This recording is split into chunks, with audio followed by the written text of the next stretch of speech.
1000 প্যাকেটে 36 ml লাগে, ঠিক আছে? ভিডিও করে প্লাস ছবিও করবে, ঠিক আছে? তো এখানে কত ml? 3 ml নেবে। 3 ml নেওয়ার পরে এটা কিন্তু ভ্যাকসিনের যেটা আছে না, এটা হচ্ছে ট্যাবলেটটা নিচের দিকে পড়লো, এটা এই টুপিটা খুলে দিয়ে করে দিয়ে পুরা গ্লাসের মধ্যে মারতে হবে যাতে ডাইরেক্টলি ট্যাবলেট না লাগে। যেহেতু আমরা কিভাবে কি ভ্যাকসিন করছি, এটা লাইভ ভ্যাকসিন করছি, লাইভ ভ্যাকসিন নষ্ট হতে পারে। তো যখন জলটা ঢুকিয়ে নিলাম, ঠিক আছে, ঝাঁকি দেওয়া যাবে না।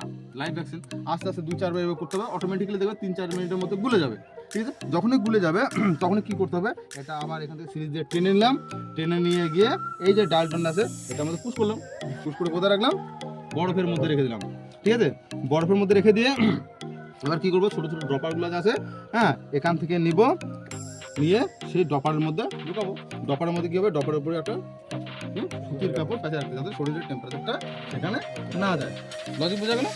এতটুকুই প্রসেস। আর সবসময় হচ্ছে গিয়ে এক ধরনের আন্ডারে মিনিমাম 2টো করে ডপার থাকতে হবে। একটা ডপার দিয়ে 20 থেকে 25টা ইয়ে করার পরে, হ্যাঁ, ভ্যাকসিন করার পরে আবার ঠান্ডা হওয়ার জন্য রেখে দিতে হবে, তারপর আবার নেক্সট তুলতে হবে, ঠিক আছে? এটা হচ্ছে প্রসেস, ঠিক আছে? তো এই অবধি এটা, ঠিক আছে?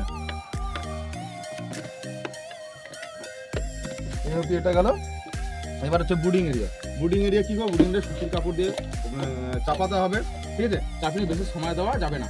1000 পাখি করতে গেলে 45 মিনিটের মধ্যে শেষ করতে হবে ভ্যাকসিন।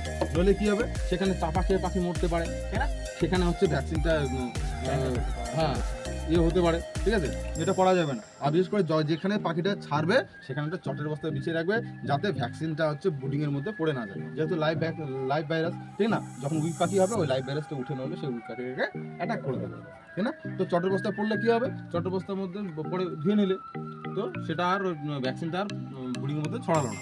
এটা হচ্ছে প্রসেস, এতটুকুই। ক্লিয়ার? কোনো বুঝতে অসুবিধা আছে?